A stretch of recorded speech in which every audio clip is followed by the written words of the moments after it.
नोंथांमोननि जितु सरकार जितु एलायन्स सरकार दायो इउपिपिएल बिजेपि आरो जिएसपिनि जि सरकार बे सरकाराव जितु जौगानायनि जि बाथ्राखौ गोबां बुङो नाथाय बेराफारसेथिं जों माखासे जायगाफोराव जोङो जौगानायनि बेलायाव गोबां बाथ्रा बुंनायखौ नुनो मोनो ससियेल मिडियाफोराव जों गोबां बाथ्रा बुंनायखौ नुनो मोनो बे बिथिङाव नोंथाङा मा बुंगोन जितु जौगानायनि बेलायाव जितु नोंथाङाबो मोनसे समाव जितु जेब्लानोखि खौरांगिरि दंमोन अब्लाबो नोंथाङा प्रमद बर'नि सायाव गोबां बाथ्रा बुंदोंमोन जौगानायनि सायाव एटेनसन प्रमद बर' होननानै जितु नोंथाङा गोबां कुइसन लाबोदोंमोन बे बिथिङाव मा बुंगोन नोंथाङा जे मोनसे बाथ्रा सोंनो नागिरदों आङो दै सिमा बारायनाय दायो जोङो सिमाया माला बारायगोन जिहेतु नोंथाङा सासे इउपिएलनि दैदेनगिरि जिहेतु सेन्ट्रेल लेभेलनि जिहेतु नोंथांमोना मा बुङो जिहेतु दिनै सिमा बारायनायनि बेलायाव जोंहा दिनै बिटिआर रेकर्डआ जोंहा 5 बोसोर जानो थांगासिनो दिनैसिम सिमाखौ बारायनायखौ नुनो मोनाखै गोबां बर' रायजो राजाफोरा बे बिथिङाव मा बुङो माखासे सोंखारिबाय थादों दिनै सनितपुर बिश्वनाथनि जिहेतु रायजो राजाफ्रा बे बिथिङाव मा बुङो लुबैयो एसे माने टाइम होयोबा मोजां आरो जों जायफोर मालाबा बुस्थुआ गोलाव टाइम लायो बेफोरो एसे मोजांबो जाहैयो मालाबा जों नुनो मोनो 1 दाननि उनाव जागोन बा 2 दाननि उनाव जागोन बा 6 दाननि उनाव जागोन होननायखौबो नुनो मोनो बे बिथिङाव थोंजोङै माबाफोर डेटफोर होनो हागोन नामा माखासे लिगेल जों नुनो मोनो जिहेतु फैगौ जे 2025नि जे बिसायख'थिनि जिहेतु आगोलाव जे जानायनि आसा दंना गैया मोनसे कुइसन सोंबावनो नागिरदों आं नोंथांनाव जिहेतु बिटिआर रेकर्डनिनो जिहेतु बिटिआर रेकर्डआव जिहेतु जोङो लिरनाय दंमोन बिटिसि रेकर्डआवबो दंमोन जिहेतु एसटि हिल्स होनाय कार्बि आंलंनि जि जेंना नाथाय बे जेंनाया दिनैसिम सुस्रांजायाखै नोंथाङा जिहेतु बिटिआर सरकारा जिहेतु सुपार 50 बेयो जोबोद मोजां खामानि मावदों नाथाय बेराफारसेथिं ओरैबायदि जानो हमदों जोंहा जायखौ जोङो इउपिएससि जानोबा मोजां जिहेतु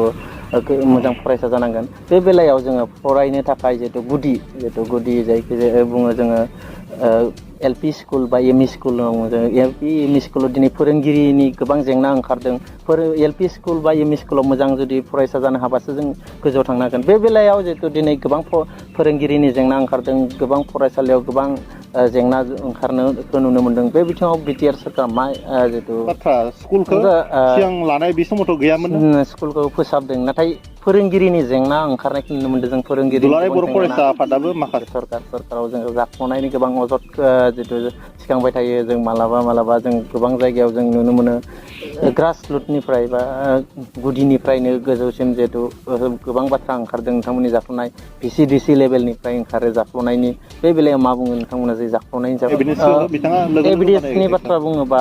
साननैसो आगोलाव मोनसे करापसननि ओंखारदों जायखौ टिंनि साप्लाइनि ओंखारदों बे बिथांनि सायाव मा एक्सन लाखो जिहेतु नोंथांमोना इउपिपिएलआ जिहेतु पिएनआरडि डिपार्टमेन्टआव गोबां जिहेतु करापसननि जिहेतु बे ओंखारदों मिडियाफोरावनो ओंखारदों बेनि सायाव नोंथांमोना मा राहा लागोन जिहेतु बिटिआर ओनसोलाव जिहेतु दायो बावैसो सान सिगाङाव चिरां जिल्लायाव जोंहा एभिकसन जानानै थांबाय बेहाय गोबां बर' न'खरफ्रा बे अखा बोथोराव न' सिफाय जानानै जिहेतु दाउ अमा बायदि सिलिंखार जानो गोनां जादों गोबां दुखुनांथाव बाथ्रा जिहेतु गोबां सुबुंफोरानो बिथांमोनखौ खबर लाहैदों नाथाय गभमेन्टनिफ्राय बिथांमोनखौ जेबो माबा होआखै सहाय खालामनायखौ नुनो मोनाखै सोरखारनिफ्राय बिथांमोनखौ एभिकसन खालामनानै सान्दुं अखा सिजा होदों गोबां दुखुजों गाबनाय नुनो मोन्दों उन्दै गथ'फोरखौ लानानै बिथांमोना गोबां दुखुआव गोलैदों बे बिथिङाव जोंहा बे साननैसो आगोलाव जिहेतु बाक्सा जिल्लानि जितु तामुलपुरावबो मोनसे एभिकसननि नटिस ओंखारदों जितु नटिस ओंखारनाय लोगो दिनै गुबुन हारिफ्रा गोबां दोलोफोरा जितु बिथांमोना दिनै धरना होदों बिथांमोना गोबां सोंखारिदों सोरखारनि सायाव गोबां बाथ्रा बुंदों नाथाय दिनैसिम बेहाय एभिकसन खालामनायखौ नुनो मोनाखै नाथाय बै समाव जितु बर'फोरखौ जितु थोंजोङैनो बिथांमोनखौ एभिकसन खालामहैदोंमोन नाथाय दिनै बे जायगायाव एभिकसन खालामाखै बिथांमोनखौ मा जाहोननि थाखाय खालामाखै खुलुमबाय गिबियावनो आरनाय रादाब नायगिरि नोंथांमोनखौ बरायग्रोना लाबाय बे समाव जोङो माखासे बाथ्राखौ लानानै जोङो बिटिआरनि आरो बिटिआरनि बायजोआव थानाय माखासे जेंनाखौ लानानै जों सावरायगोन बे समाव जोङो सावरायनो लादों इउपिपिएल लाइमोन इउपिपिएल गांखंनि स्पक्स पार्सन बिथां रंगुल बर' बिथांखौ गिबियाव बरायग्रोबाय खुलुमबाय बे समाव नोंथांनिफ्राय जों मिथिनो लादों दायो जिहेतु बिटिआरावनो बा गासैबो आसामावनो जितु गोसारगासिनो जितु दुरान काप बे दुरां कापनि बेलायाव जों माखासे गिबियाव जों मिथिनो नागिरदों नोंथांनिफ्राय जों नुनो मोनदों ससियेल मिडियायाव माखासे दुरां कापनि सायाव माखासेया सोंखारिदों माखासेया बरायदों माखासे आरो फारसेथिं टिकेटनि बेलायाव बायदिसिना बेलायाव जोङो जेंना जेंसि जानायखौ नुनो मोनदों बे बिथिङाव नोंथांनिफ्राय मा बुङो? मोजां सोंथि नैबे समाव दुरान काप जि बिटिआरआव सोलिगासिनो दङ बा बिटिआरनि बायजोआव दाखालिबावै माने आसामावबो जादों गुवाहाटियाव बेयो वेस्ट बेंगलावबो जागोन दा जि बाथ्राखौ नोंथाङा सोंदों दुरां कापनि गेजेरजों जोङो गिबियावनो बुंनांगोन जे दानि जि सोलिफु गभर्नमेन्ट बिटिआर गभर्नमेन्ट बेनि मोनसे गेदेरथार एचिभमेन्ट होननानै बुङोब्ला दुरां कापाबो खारन बिनि सिगाङाव बिटिआर एबा बिटिसिआव बिदि दुरान काप जाफेराखैमोन दा बेजों लोगोसे जोंनि बिटिआरनिफ्राय बड'लेण्ड एफसि होननाय मोनसे टिमा बेवहाय बाहागो लानो हादों बेयो मोनसे गोजोनथाव बाथ्रा आरो बेनि गेजेरजों जोंनि जायगायावबो जि बे मोनसे फोरमान जाबाय आरो जोंनि जि माने स्ट्रं लिडारशिप मानगोनां बिटिआरनि सिएम प्रमद बर' बिथांनि दैदेननायाव जे नेसनेल इन्टारनेसनेल गेमफोर आरो माखासे माने गोजौ लेभेलनि जिफोर प्रग्राम जागासिनो दङ बेयो बिटिआरनि मानसिफोरखौ वर्ल्डजों मोनसे सिनायथि जानायनि मोनसे लामा जायजोंनोखि जोंनि गोदान जेनेरेसना वर्ल्डनि मानसिफोरजों माने कानेक्टेड जादों जायनि गेजेरजों जोंनि मानसिफ्रा मोनसे माने स्पेस मोनलांदों गोजौआव दावखोनायनि मोनसे लामा मोनदों खिन्थु थांनाय गोलाव समाव जुदि नायोब्ला जोंनि नेतृत्वआ जायफ्रा सरकाराव दंमोन बिथांमोना नैफोरबायदि बाथ्राखौ गिजानबो साननो हायाखैमोन बिथांमोना बै समाव मा खालामदोंमोन माखासे जायगायाव मेलाफोर बायदि खुंनानै जोंनि सेंग्रा सिख्लाफोरखौ एसे मिसलिड खालामनाय बायदि रायजोफ्रा फिल खालामो इन्टेलेक्सुयेलफोरा खिन्थु जों नायोबाथाय दिनैनि तारिखआव नुगोन मानगोनां प्रमद बर' बिथांनि जि एलायन्स गभर्नमेन्ट बिथांनि जा दैदेननायाव बिटिआर गभर्नमेन्ट सोलिगासिनो दङ बेवहाय इन्टारनेसनेल नलेज फेस्टिभेल जादों बेयाव नलेजनि बाथ्रा सावरायदों गोदान जेनेरेसना बोरै थांना थानांगौ बोरै हिउमेन रिसोर्स दानांगौ बेफोरबायदि मोजां मोजां बाथ्राफोरा सावरायदों दा जों सिगांफोराव नुदों जे सिगांनि गभर्नमेन्टफोराव माखासे सेंग्राफोरखौ बहाबा माने केम्पफोराव लाखिनानै बहाबा पार्टिफोराव लाखिनानै बिथांमोनखौ लोंहोदों जाहोदों बिथांमोनखौ माखासे गाज्रि खामानिफ्राव बाहायनो नागिरनायखौ जों नुदों खिन्थु नैबे जि सरकार सोलिगासिनो दङ बेयो फुललि रायजो राजानि आरो गोदान जेनेरेसननि बा हिउमेन रिसोर्स दानायनि खामानिखौ मावगासिनो दङ आरो नोंथाङा जिथु सोंदों माखासे एसे माने ससियेल मिडियायाव एसे दावराव जानाय टिकेटनि मानि दा बेफोरबायदि फिसा फिसा इस्युखौ जोङो दोन्थ'नानै मोनसे बाथ्राखौ नायनांगोन जोंनि बिटिआरनि मुङा बेसेबांबा गोजौआव थांदों दा बेखौ जों बयबो सापर्ट होनांगो आंथ' स्पेसियेलि रिकुवेस्ट खालामनो नागिरगोन दिनैनि तारिखआव एसेबां मोजां मोनसे गेम जानायाव जों बयबो सापर्ट होनांगो इभेन आं इउपिपिएलनि नङा सासे कमन मानसि जानानै दिनै बिपिएफनि दैदेनगिरि बिथांमोनखौ खावलायगोन सोरबा कंग्रेसनि दैदेनगिरि बिथांमोनखौ खावलायगोन बेयाव जेबो डिफारेन्स लाबोआलासेनो बे गेमखौ नायनांगौ आरो सापर्ट खालामनांगौ खारन बेयो गासैबो बिटिआर बासिनि थाखाय जोंनि थाखाय मोनसे प्राइड गतिके माखासे समाव जों नुनो मोनो पार्टि वेसाव लानाय बायदि नुनो मोनो बेखौ दा बेनो जोंनि समाजनि बिराद मोनसे क्षतिकारक होननांगोन जायनि थाखाय जोंनि समाजाव मालाबा एसे डिस्ट्राक्सन माने जानो नागिरो जोंनि समाल'चनाफ्रा एसे कनस्ट्राक्टिभ जायोब्ला मोजां जों नुनो मोनदों जे ससियेल मिडियाआव माखासे बाथ्रा लिरदों सोरबा सोरखौ सापर्ट होनाय होयै टिकेट मोननाय मोनै दा फिसा फिसा इस्युआ मालाबा जायो गिदिर बाथ्रायाव फिसा फिसा इस्युफ्रा मालाबा जायो दा बेफोरखौ जों एसे डाइजेस्ट खालामलायनानै जों गिदिरथार सार्थ जोंनि जि मिसनफोरखौ नायनानैसो जोङो बेफोराव माने बाहागो लानांगोन जोंनि थांखिया मा जोंनि थांखिफोरखौ जों बावगारनो नागिरो मालाबा टिकेट गांसेनि थाखाय जुदि जोङो रायनो नागिरबा सोंखारनो नागिरबा डेम'क्रेसियाव सोंखारनाया मोजां खिन्थु बेयो कनस्ट्राक्टिभ मोनसे वेजों जानांगौ आरो नंगौ बिथाङा माखासे बाथ्रा फोरमायदों दुरां कापनि सायाव दायो जों माखासे गोबां आरो दंबावो बिटिआरनि जिहेतु बिटिआर रेकर्डआव जिहेतु थाखानाय बायदि मोनसे बाथ्रा सोंनो नागिरदों आङो दा सिमा बारायनाय दायो जोङो सिमाया माला बारायगोन जिहेतु नोंथाङा सासे इउपिएलनि दैदेनगिरि जिहेतु सेन्ट्रेल लेभेलनि जिहेतु नोंथांमोना मा बुङो जिहेतु दिनै सिमा बारायनायनि बेलायाव जोंहा दिनै बिटिआर रेकर्डआ जोंहा 5 बोसोर जानो थांगासिनो दिनैसिम सिमाखौ बारायनायखौ नुनो मोनाखै गोबां बर' रायजो राजाफोरा बे बिथिङाव मा बुङो माखासे सोंखारिबाय थादों दिनै सनितपुर बिश्वनाथनि जिहेतु रायजो राजाफ्रा बे बिथिङाव मा बुङो मोनसे बाथ्राखौ नायनांगोन जि मिडियानि रल आं गिबियाव बुंनो नागिरदों नोंथाङा जि माने कुइसनखौ सोंदों जोबोद इम्परटेन्ट कुइसन माखासे समाव जों मिडियानि मानसिफोरखौ नुयो बा माखासे मिडिया एंगेलनि मानसिफोरखौ नुयो जे किसुमान रिलेभेन्ट कुइसननिफ्राय बिथांमोना एसे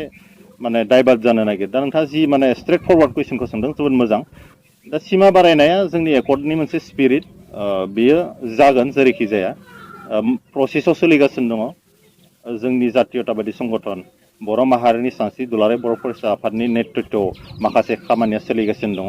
दा नैबे समाव जिहेतु मोनसे बिराद गिदिर मोनसे इसु, दा बे गिदिर इसुआव जोंनि माखासे गिदिर लिडारफोरा माखासे बाथ्राखौ बुंगासिनो दङ। बेनिखायनो आं सानदों बे इसुनि सायाव माखासे आं बाथ्रा बुंनांगौ दङ, आं बेखौ सानथ'वाखै।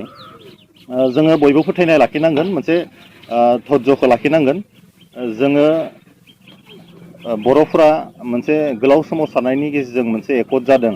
बे एकर्डनि गेजेरजों जि दफाफोरखौ मोनदों बेफोरो माने पर्जायक्रमै जालांगोन। बे मोनसे बिसासखौ लानानै एसे धैर्य हमलायलायनो आं बयखौबो खावलायदों। मानोना मोजां बेसादा जानो एसे माने टाइम लायो। जों माखासे समाव सानसेयावनो माखासे बेसादफोरखौ माने जाजानो लुबैयो। एसे माने टाइम होयोबा मोजां, आरो जों जायफोर मालाबा बुस्थुआ गोलाव टाइम लायो बेफोरो एसे मोजांबो जाहैयो। मालाबा जों नुनो मोनो 1 दाननि उनाव जागोन, बा 2 दाननि उनाव जागोन, बा 6 दाननि उनाव जागोन होननायखौबो नुनो मोनो। बे बिथाङा थोंजोङै माबाफोर डेटफोर होनो हागोन नामा नोंथांमोना? माखासे लिगेल प्रसेसआव एसे टाइम लायो। माने डेटनि गोनांथि, आङो सानदों जे डेटनि गोनांथिया नैबे समाव बिराद माने माबा मोनसे रिलिभेन्ट दङ बिदि नङा। जेरैखि जाया बर' हारिनि इमसनजों सेन्टिमेन्टजों जानाय मोनसे एकर्ड, बर' हारिनि माखासे मुंख्लंफोरनि माखासे मानसिनि सेक्रिफाइसनि गेजेरजों जानाय मोनसे एकर्ड, बे एकर्डनि स्पिरिटआ मोनसे समावबाबो जाहैगोन बा जाथारनांगौ, बेयाव जोङो दङ। आं बुंखाबाय अलरेडि, दुलाराय बर' फरायसा आफादनि नेतृत्व आरो दानि सरकार, दानि एक्जिस्टिं जा सरकार, बेयो बे खामानिखौ माने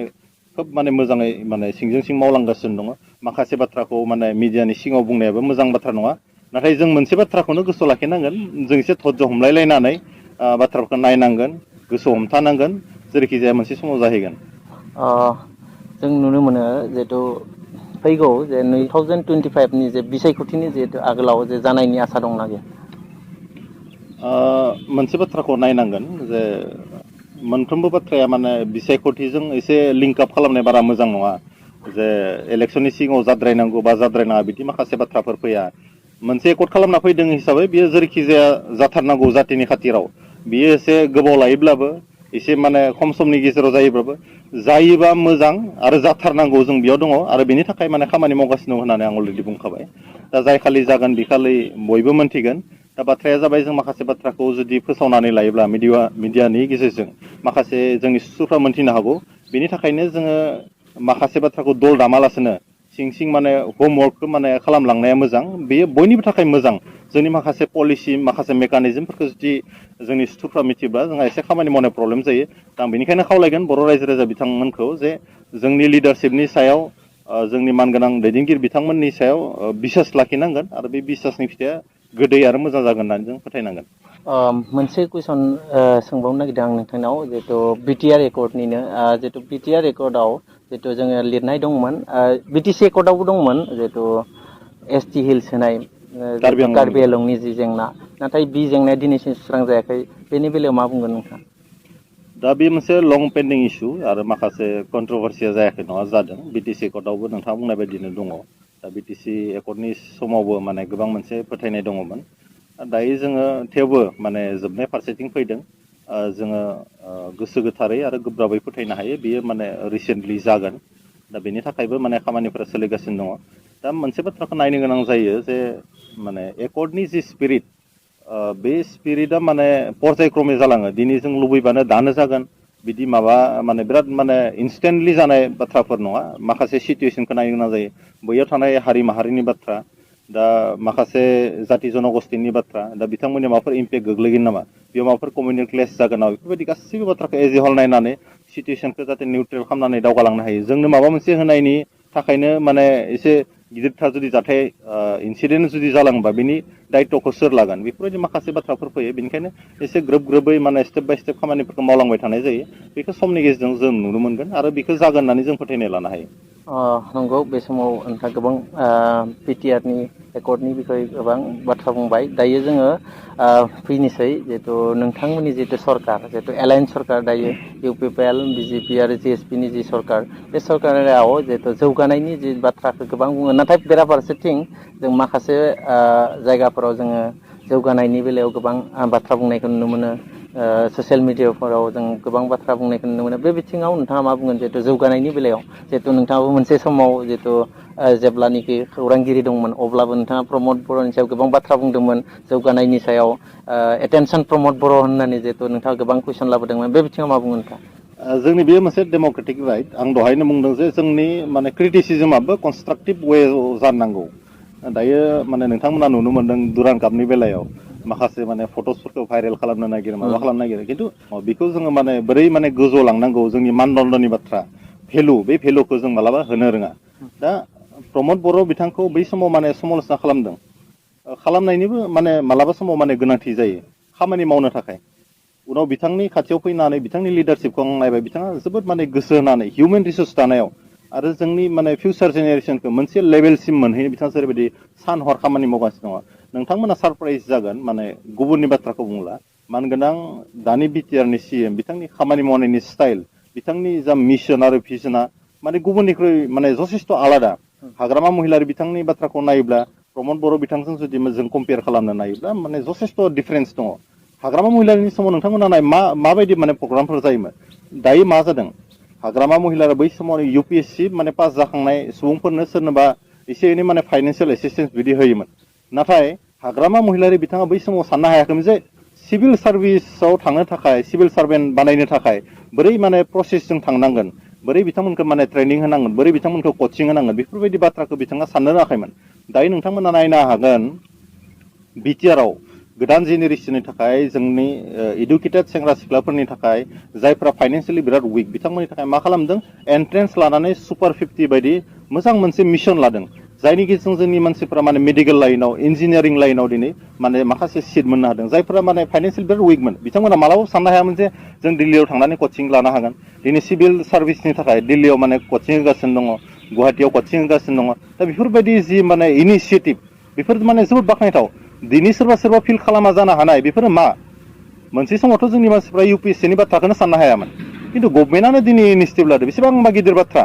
जोंनिफ्राय जुदि गाबोन गोबां बाथ्राखौ बुङाखै आङो सासे जुदि IAS मानसि ओंखारनानै फैयोब्ला सासे बर' फिसाया जुदि IAS जायोब्ला बेसेबां माने गोग्गाथावना बाथ्रा बेफोरबायदि बाथ्राखौ सिगांनि समाव जोंनि लिडारफ्रा साननो रोङाखैमोन बेखौ सानदों सोर प्रमद बर' बिथाङा सानदों आरो बिनि थाखाय बिथाङा खोथाजों नङा बाथ्राजों नङा खामानिजों फोरमान होगासिनो दङ दा सुपार 50नि जि फोरमाननाय रिजाल्ट दङ दिनैथ' जों बुंनो थाङोब्लाथाय जों नायोब्लाथाय नुगोन जे जोंनि बिटिआर गभर्नमेन्टआ इनिसियेटिभ लानायनि उनाव माखासे जायगायाव एसे लासै बारफोरा नांनो हमदों दिनै आसामावबो लासैनो माने आसाम गभर्नमेन्टआबो बेखौ इनिसियेटिभ लानो गोनां जादों बिथांमोनाथ' स्टेट गभर्नमेन्ट सिगाङावनो इनिसियेटिभ लानो हायोमोन थारमाने जोंनि माने थिंकिं माने वे अफ थिंकिं बेयो माने जथेस्थ' माने जौसिना दङ जायनि थाखाय बेफोरबायदि खामानिया जालांगासिनो दङ आरो बिनि फिथाइखौ जोङो लासै मोनलांगोन जोंनिया मा जायो माने दिनैनो जानांगौ दिनैनो संनानै दिनैनो मोनजानांगौ बेफोरबायदि माने बिराद माने कनस्टेन्टलि बिराद इनस्टेन्टलि थाबनो माने हांखुर जानायनि थाखायनो माखासे समाव माने प्लेनिंफोरा साक्सेस जानो नागिरा एसे धैर्य हमलायलायनानै जुदि जोङो नेयोब्ला थारैनो जोङो मोजां फिथाइखौ मोननो हागोन आरो बियो मोनसे माने गिदिरथार माने बिटिआर गभर्नमेन्टनि इनिसियेटिभ होननानै जों बुंनो हायो नंगौ नोंथाङा जिहेतु बिटिआर सरकारा जिहेतु सुपार 50 बेयो जोबोद मोजां खामानि मावदों नाथाय बेराफारसेथिं ओरैबायदि जानो हमदों जोंहा जायखौ जोङो UPSC जानोबा मोजां जिहेतु मोजां फरायसा जानांगोन बे बेलायाव जोङो फरायनो थाखाय जिहेतु गुदि जायखि बुङो जोङो LP स्कुल बा ME स्कुल जोङो LP ME स्कुलाव दिनै फोरोंगिरिनि गोबां जेंना ओंखारदों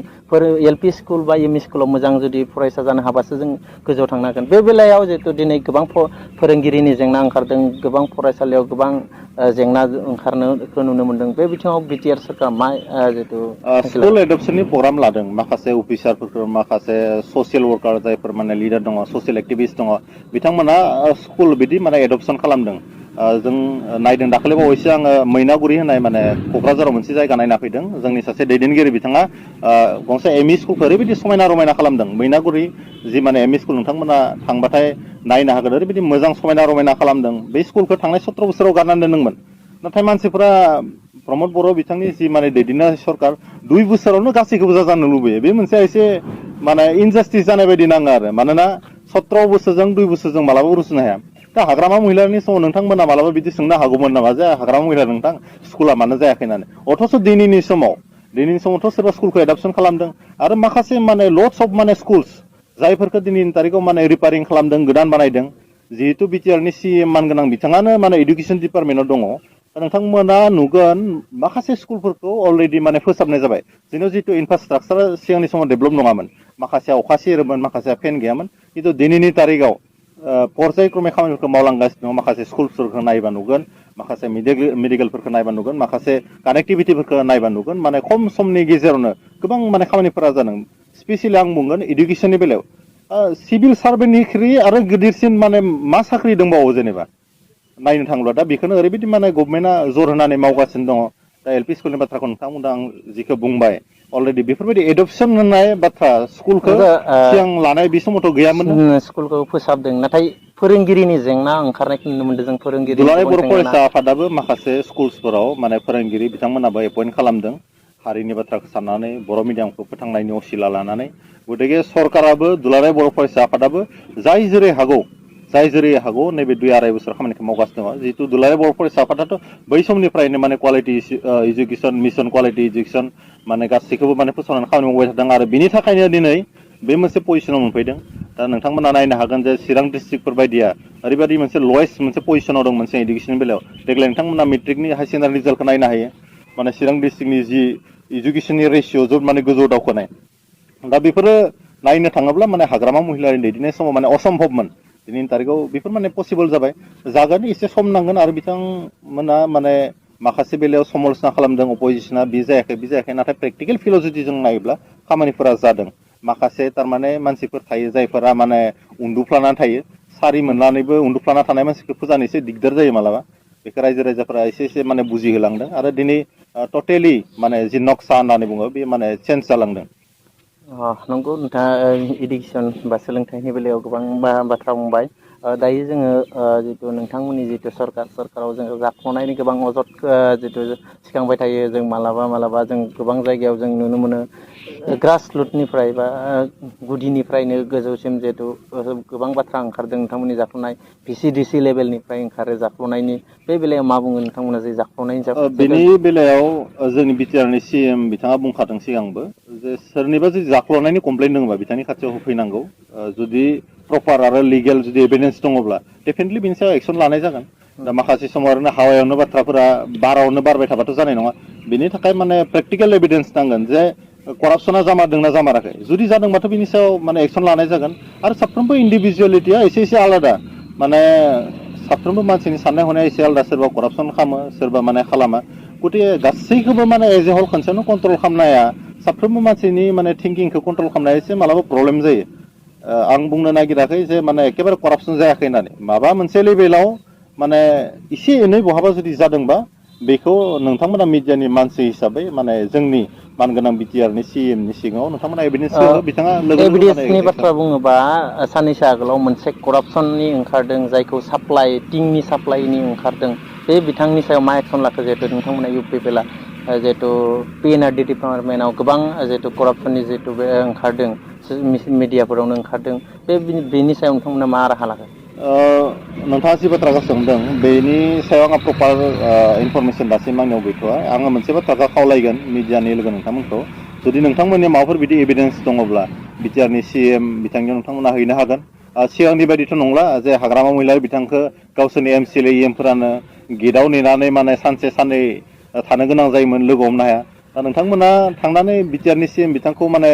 लोगो हमनानै बाथ्राफोरखौ माने प्रपार नोंथांमोना इस्टाब्लिस खालामो ओरै माने करापसन जादों नोंथाङा मा इनिसियेटिभ लागोन गतिके नोंथांमोननियाव मोजां मोनसे स्कप दङ दा सिगांथ' हाग्रामा महिलारि बिथांजों मानसिफोरा रायज्लायनोनो गियोमोन गतिके बिदिथ' परिबेस गैला नोंथांमोना थोंजोंनो थांनानै बिथांजों सावरायनानै जे ओरै जादों सार होननानै नोंथांमोना बुङोब्लानो बिथाङा निस्सय जुदि बेयाव करापसन जादोंबा माबा मोनसे इलिगेल जुदि जादोंब्ला बिथाङा इनिसियेटिभ लागोन दायो जोङो जोबथारनायाव मोनसे बाथ्रा सावरायनो नागिरदों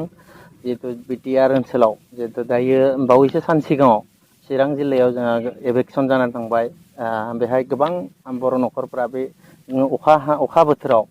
न' सिफाय जानानै जिहेतु दाउ अमा बायदि सिलिंखार जानो गोनां जादों गोबां दुखुनांथाव बाथ्रा जिहेतु गोबां सुबुंफोरानो बिथांमोनखौ खबर लाहैदों नाथाय गभमेन्टनिफ्राय बिथांमोनखौ जेबो माबा होआखै सहाय खालामनायखौ नुनो मोनाखै सोरखारनिफ्राय बिथांमोनखौ एभिकसन खालामनानै सान्दुं अखा सिजा होदों गोबां दुखुजों गाबनाय नुनो मोनदों उन्दै गथ'फोरखौ लानानै बिथांमोना गोबां दुखुआव गोलैदों बे बिथिङाव जोंहा बे साननैसो आगोलाव जितु बाक्सा जिल्लानि जितु तामुलपुरावबो मोनसे एभिक्सननि नटिस ओंखारदों जितु नटिस ओंखारनाय लोगो लोगो दिनै गुबुन हारिफ्रा गोबां जितु गोबां दोलोफोरा जितु बिथांमोना दिनै धरना होदों बिथांमोना गोबां सोंखारिदों सोरखारनि सायाव गोबां बाथ्रा बुंदों नाथाय दिनैसिम बेहाय इभिक्सन खालामनायखौ नुनो मोनाखै नाथाय बै समाव जितु बर'फोरखौ जितु थोंजोङैनो बिथांमोनखौ एभिक्सन खालामहैदोंमोन नाथाय दिनै बे जायगायाव इभिक्सन खालामाखै बिथांमोनखौ मा जाहोननि थाखाय खालामाखै बेवहाय मोनसे बाथ्राखौ जों नायनांगोन आङो नोंथांखौ माने सोंनोसो लुबैदों जे ट्राइबेल बेल्ट ब्लकआव माने गुबुन हारिफोरा जुदि इनक्लुस खालामोबा नोंथांनि बायदिब्ला इभिक्सन जानांगौ ना जानाङा डेफिनेटलि बे इलेक्सन जायखिजाया इभिक्सन जानांगौ जिहेतु ट्राइबेलनि एरियायाव नाथाय बेहाय ट्राइबेल एरिया नाथाय दिनैसिम इभिक्सन खालामाखै दा बाथ्राया जाबाय नोंथाङा जिफोर बर'फोरनि बाथ्राखौ बुंदों आं बिथांमोननि जानानै बिथांमोननि दुखुआव दङ जोङो पार्टि हिसाबैबो दङ पार्टिया हेल्प खालामाखै बिदि बाथ्रा नङा बिथांमोनखौ हेल्प खालामदों आरो माखासे हेल्प खालामनायखौ एखेबारे ससियेल मिडिया बा मिडियानि गेजेरजों हाइलाइट खालामनांगौ बिदि बाथ्रा गैया जायफोरा हेल्प खालामो बिसोर माने सिं सिं हेल्प खालामनानैबो मोजां मोनो आरो पार्टिनि मानसि खबर लायाखै मायाखै होननायनि बाथ्रा गैया जोंनि माने फरेस्ट डिपार्टमेन्टनि मानगोनां रनजित बसुमतारी बिथाङा मिडियानि सिगाङाव माखासे बाथ्राखौ बुंदों आंबो खावलायनोसो नागिरदों माने बेखौ रावबो आदारवाइस जाहाथे लाया जोंनिया एसे खारलुं आखुखौ एसे दोनथ'योब्ला मोजां जायो गोदान जुगाव माने हाग्राफोरखौ सिमफायनानै थाहैनाय मानाय बेफोर एसे मालाबा मालाबा प्रब्लेम माने क्रियेट जायो जोंनि गेजेराव जे जोङो बेनि आसलथे जेनुइन थागिबि नंगौना नङा जोंहा फरेस्ट डुइलार एक्ट दङ बिनि दहाय लानानै जोङो हाग्राखौ सिमफायनानै बिदि हाबसननानै थानांगौ बिदिथ' बाथ्रा नङा दिनै मानो मेन फार्सेस एनिमेल माने कनफ्लिक्टआ जागासिनो दङ मैदेरफ्रा जे मालाबा मालाबा मानसि बुथारदों न'खरफोरखौ माने सिमफायदों बेवहाय मानसिफोरा एसेबो दाय गैया नामा मानसिफोराथ' दाय दङ गोरोन्थि दङ बिथांमोननि थानाय जायगाखौ बिथांमोननि आदारखौ जुदि जों सेयोब्ला मैदेरा मानो गाग्लोबा जानो बेनि थाखायथ' जों बहाबा नङा बहाबा मानसिफ्राबो दायनिगिरि ना बिथांमोननि आदारखौ जों सेख'दों बिथांमोननि थानाय जायगाखौ जों सेख'दों दा मोनसे बाथ्राखौसो आं बुंनो नागिरदों जे सोरबा धरना होदों होआखै जों बेयाव बिराद माने सानसोनांगौ बाथ्रा गैसोआ मानोना बे मोनसे डेम'क्रेटिक प्रसेस जुदि गुबुनारिखौ जोंनिफ्राय एसे एनै सोरबा जुदि माने लिगेल प्रसेसजों हाइकर्टनि अर्डार दंखायो माने इभिक्सन जानांगौ होननानै इभिक्सन जादों माने ट्राइबेल बेल्ट ब्लकआव सोरबा इनक्लुस खालामदों इलिगेलि हाबफैदों बेथ' मोजांनिसो बाथ्रा जानांगौ जों नाथाय बर' हिसाबै दिनै जायाखै ट्राइबेल बेलेन्ट ब्लकआव इभिक्सन जायाखै मोनसेबो जायगायाव पर्जायक्रमै जालांदों आरो बेनिखायनो नोंथाङा सोंदों नोंथाङा सोंनाय माने मा बहाबा इभिक्सन जादों जुदि इभिक्सन जायाखैब्ला नोंथाङा सोंनाय नङामोन बहाबा जादों निसय नोंथांमोना नुदों आरो इभिक्सन जादोंखायनो बहाबा माने मानसिफोरखौ एसे गोदाव सोराव जानायनि बाथ्रा खोनादों आरो जोंनि फरेस्ट डिपार्टमेन्टनि बिथाङा माने कनसियासलि आरो सिरियासलि बुंदों जायफोरा माने जेनुइन थागिबि बिथांमोननो माने हानि आरो न'नि बेब'स्थाखौ खालामना होगोन होननानै आरो माखासे बेले बेफोरबायदि बाथ्रायाबो जादों सरकारनिफ्राय जेसे हायो बिथांमोनखौ हेल्प खालामदों दा बाथ्राया जाबाय जोंनि मानसिफ्रा लिगेल आरो इलिगेलखौ माला बुजिगोन दा बेखौ एसे बुजिनायनि सम जाबाय खदानाव जों नुनो मोनदों सोरनिबा साब्लाइ बागानखौ बा सोरनिबा गोबां लबार बागानफोरखौ जिहेतु इभिक्सन खालामनायनि बाथ्रा बुंदों नाथाय गोबां जायगायाव दिनै फरेस्ट एरियायाव गोबां गुबुन हारिफोराबो दखल खालामनानै दङ नाथाय बिथांमोनखौ इभिक्सन खालामगोन ना खालामा इभिक्सन खालामनायनि बाथ्राया बेयो मोनसे लिगेल प्रसेस गभर्नमेन्टनि जि इनिसियेटिभ माने दिनै आसामावनो जों नायोब्ला नुगोन माखासे जायगायाव माने इभिक्सन जादों गुरुकुटियावबो जादों ओरै माने बरबारियावबो जादों आरो माखासे जायगायाव बिदि माने जादों बेफोरबायदि माने सरकारनि मोनसे सिस्टेमेटिक मोनसे बाथ्रा बेफोरो माने जालांबाय थायो पर्जायक्रमै नोंथाङा जि बाथ्राखौ मोनथिनो लुगैदों रायजोफोरखौ मोनथिहोनो लुबैदों दा जोङो मालानिफ्राय जोङो सांग्रां जागोन जों जे बर' जाथिखौ माने मालाबा बुंनो नागिरदों जों माने बिराद कनसियास जाबाय जों आसलथे कनसियास जामारदों ना जामाराखै जों खोथायावल'सो बुंदों ना जोङो प्रेक्टिकेलाव बेखौ बाहायदोंबो